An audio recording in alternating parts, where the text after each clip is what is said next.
Hi, everybody. Welcome to another episode of Alex and Panda Revisit Steven Universe. Uh, I'm Trans Panda. Currently, Roxas is fronting, fictive from Kingdom Hearts, and this is Alex. Hello, everyone. And today's episode is all about Season 1, Episode 11 Arcade Mania. Yes, the very infamous episode of Steven Universe where they sit in front of their television and Steven breaks several world records in Super Mario Brothers for the NES. Yes, that's exactly the plot of what happens.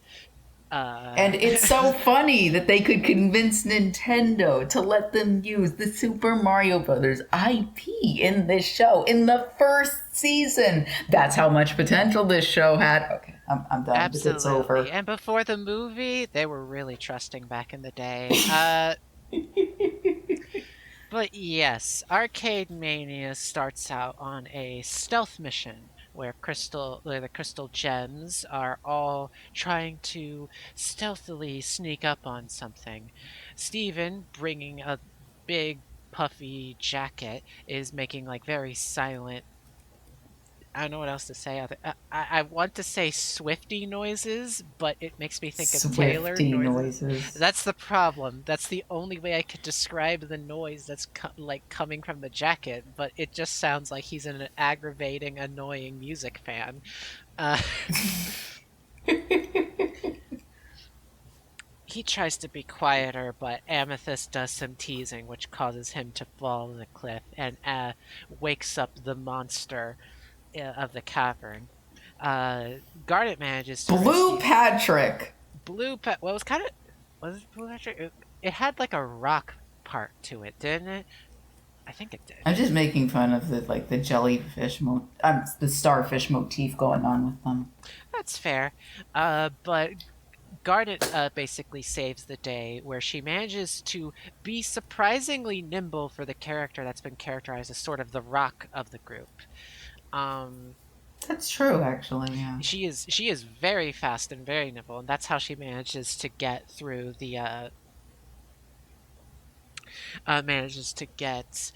the what really just looks like the butthole of the monster, and she punches it so hard it explodes into a gem. The monster's beehole. Monster's beehole. Anyway, off to meet Beat Mania. Uh,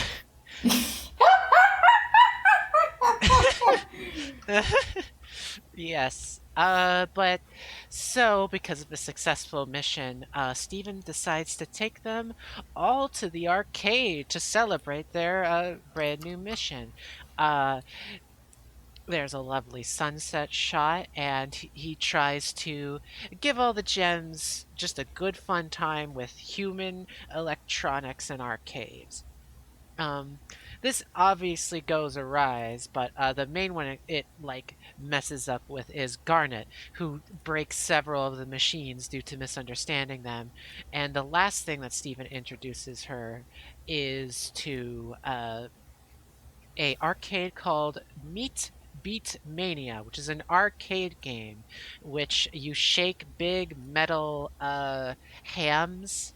Yeah, big metal like ham on bone things. You know, the cartoon ham thing.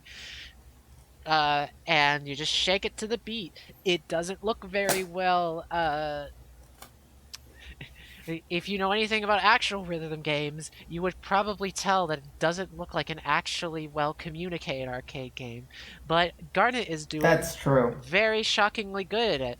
And uh, while she's doing good at it, Mr. Smiley, who does have the running gag that we actually really love in shows, which is the character that has every job in the city. Obviously not every job, but I always love a character who just is almost a self-referential actor in like the universe, the one that keeps getting used as the background NPC over and over, and everyone's pretending it. I mean, it's obviously the same guy because it's voiced by Sinbad and all that, but it is funny that he just is the one in charge of so many jobs.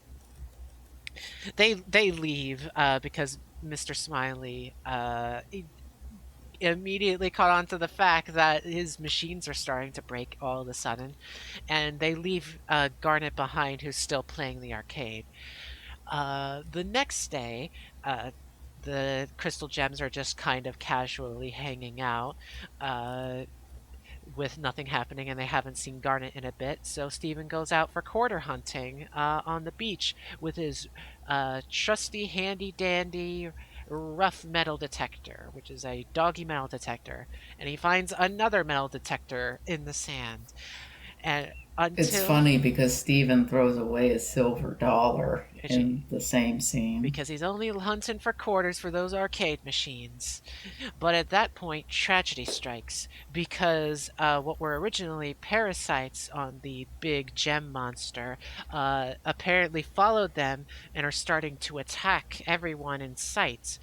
They're sort of like starfishes that bundle up into drills, and they're mostly a power in numbers thing because basically like it kind of looked like hundreds of them were trying to attack them at one point, right, Alex? Yeah. The other crystal gems are like overpowered and they're like lamenting that they should have seen this coming and why didn't Garnet warn them when Steven realizes that Garnet might still be back at the arcade.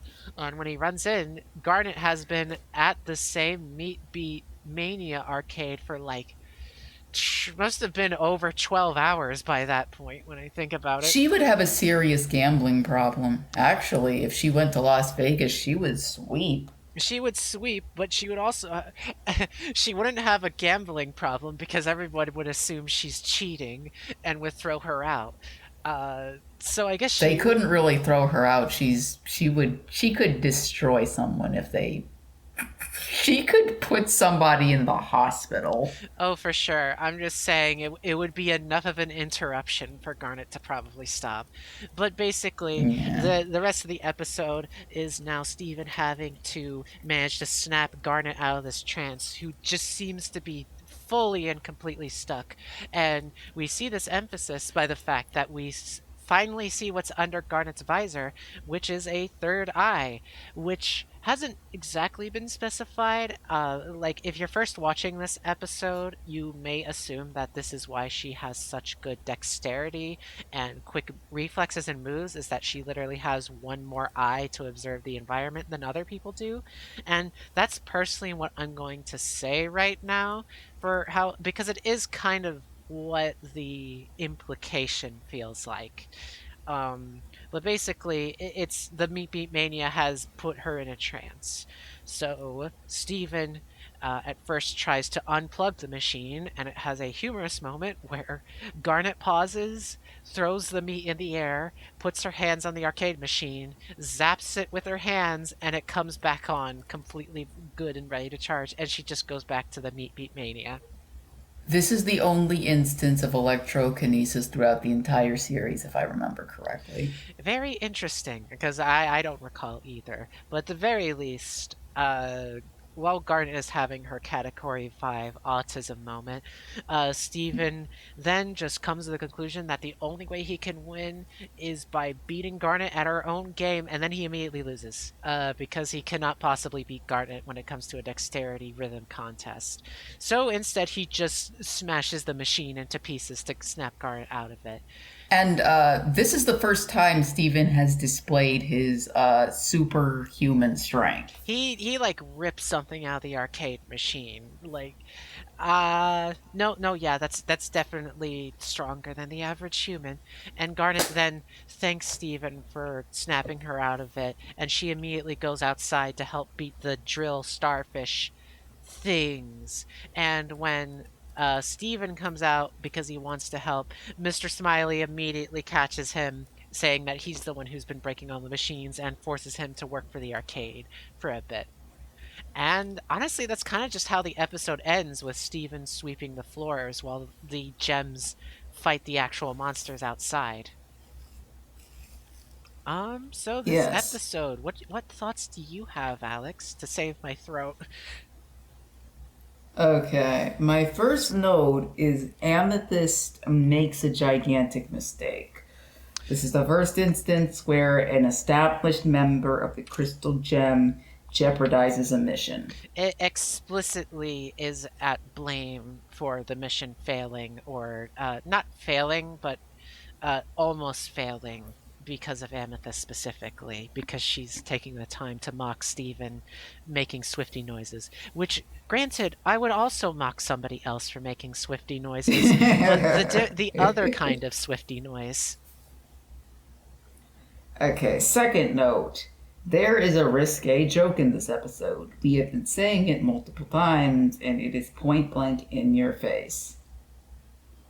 Yep, that's really the end of it. It doesn't really go any farther than that. We made Alex laugh really really hard because when Garnet punched the gem monster's butthole thing, I said like, well, that just happened. Anyway, back to Meat Beat Mania. That took me out. I was not expecting you to say that. What are you talking about? She just punched his butthole and then went on to Meat Beat Mania. I don't get it, Alex. What's the joke? We're just having a civil conversation here about Steven Universe. About Meat Beat Mania after Garnet punched that butthole. Jesus Christ. I don't think he's here Oh my anymore. God. That is true. Okay, Garnet's visor. She removes it. There's a third eye. We've established this. It's important to note that it's only the top eye that's moving. That's true. This is foreshadowing for an event that will happen at the very end of season 1. So there's a lot of really nice setup going on in this episode. We have talked before about how Steven Universe references Dragon Ball a number of times, and we are curious to the idea if this could also be another reference to Dragon Ball of some kind, because Is there a future telling character in the series? no, I'm referring to the character who just has a third eye, like literally just has a third eye for no reason. Ten Shinhan. Yes, him. That's basically what we were talking about, and he's seen as like the best martial artist around, and like part of the implication is because like he has his third eye opened or stuff or some random crap like that. Yeah, that would not surprise me if Garnet was a whole Tien Shinhan homage. Yep, just wanted to make reference of that because I think it could easily be seen as a reference to that. And you are right because the third eye on top was the only one displaying colors from the Meat Beat Mania machine. Wait, Meat Beat MBM. I want to talk more about this, but I can't. That is fair. So we can talk about little other details. I commented on this, but there's a very subtle shot near the beginning of the episode where the gems are standing in front of the arcade, and the sunset very slowly starts like appearing on, not sunset, sunrise starts appearing slowly on their bodies, and like I thought it was a very like pretty shot for like just such a casual moment, you know? Yeah. Yeah. Let's see what else we have. We have. I went through all of my notes, so. The last one is that they play a game from a series from a game studio that is referred to as Carpcom. Oh yeah, that was funny. a Capcom reference. Yeah, which makes me. It is very. Here's the thing, Alex. This is funny for us for a very specific reason you might not realize, and it's that.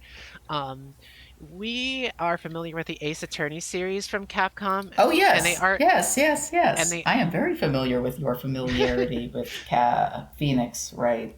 Yeah, hit to you viewers out there, probably going to listen to one of those Ace Attorney characters in the future, and you will be punned at.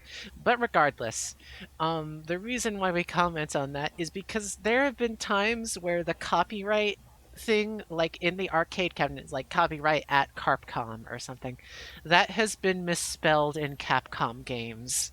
It's in Dual Destinies. They misspell it as Capcom or something like that. Oh, that's pretty funny. So, like, it's a misspelling and it doesn't line up, but, like, I like to think in universe that's Capcom misspelling their own name for the arcade machine. That's pretty funny.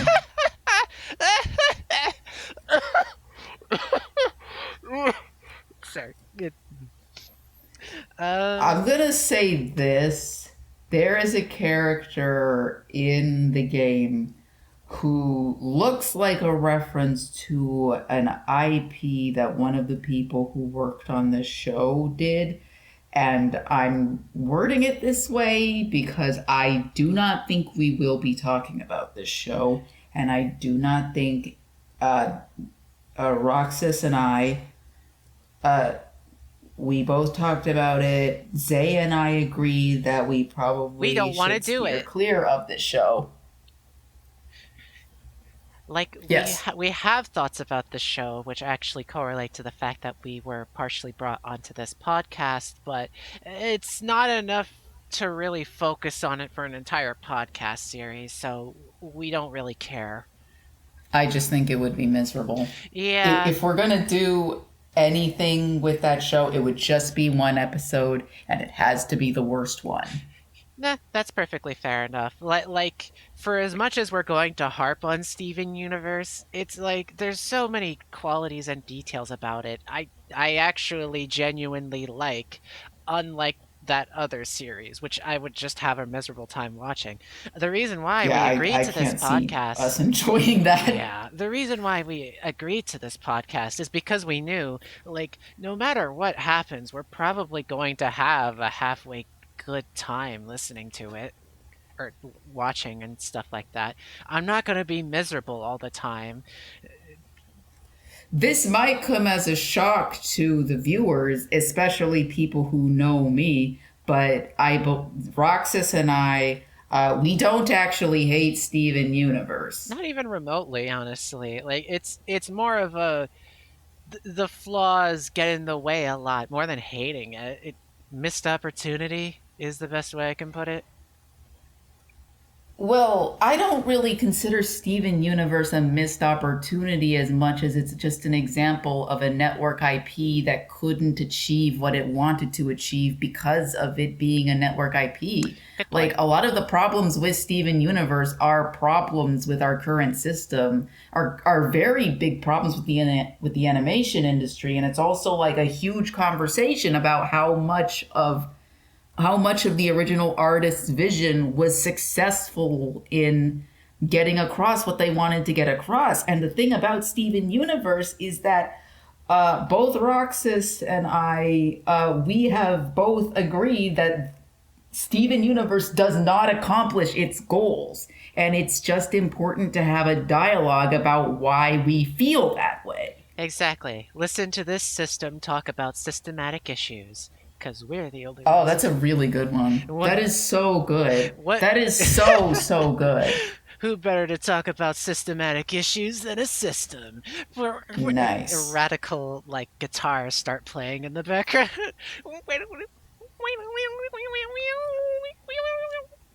Okay, that's enough of that. The fact of the matter is, I can only feel so strongly about Steven Universe because I do have massive respect for it, which is why it's just important to talk about why I do not feel that it succeeded as an art piece. because it was trying to be a capitalism piece. Oh, that actually is Steven Universe's biggest problem. Which is the problem with many pieces of art created in the art industry. Actually, just today I was talking to our partner about Maxwell Adams and how he kind of laments that he hasn't been getting any work. That's the Grim Adventures of Billy and Mandy creator. Is that he Yeah. basically gets no work now because he's basically made it clear that he's not interested in reboots or like retellings or stuff like that of pre-existing property, and he's basically been shadow banned from the industry because of it, which Ostensibly, yeah. which is really bad. Which technically that what this is notably after Steven Universe because it wasn't quite there yet, but it says something that Steven Universe was right before the current climate that we're in, and that's about it. Boy, when we get to the part of Steven Universe where the budget cuts are really noticeable, I can only imagine we're gonna be cursing the name of Cartoon Network, huh? Yeah, it's been very interesting these past few years where like originally Cartoon Network was the television network that we loved the most and saw it as the most creatively freeing one. Yeah, Um, that's how I felt too. but in recent years, like it's become contextually obvious that it's it's still like when you manage to slip through it works, but it's by I would say it's even harsher than Nickelodeon when it comes to how it punishes its own work at this point. And it's funny because if you And Nickelodeon had a reputation. yeah, and it's really funny because like if you look into the history of Warner Brothers, they have a history of doing this, of screwing over their animation department first and foremost before anything else. And in recent years, that's just been what they've been doing again, and it took us a while to see it before it was too late, and it's kind of sad. And I sort of see Steven Universe as not one of the first casualties because Cartoon Network has obviously been doing this before, but man, I think it's one of the most infamous casualties. it's one of the more infamous casualties. Probably a bunch of others got it, but just got swept under the rug easily. But Oh, that's enough. this isn't a Chowder podcast, but I could talk about that show's relationship with Cartoon Network for hours. That would be really interesting because we would not be aware of that. But again, this is the We Steve. should We not, should not. we will never, Chowder is absolutely off the table when it comes to this podcast. I don't want to, we're not going to get into it. I don't even want to watch like an episode of that show for anything. The only thing we'll reference from that No. show is the Mung Dull quotes that I've seen on Tumblr, which is darn it, what was it? Yeah, I'm gonna straight up say this. We're gonna refuse to actually touch that show with a 10-foot pole, much like the other show that we refuse to name because we don't want to talk about it.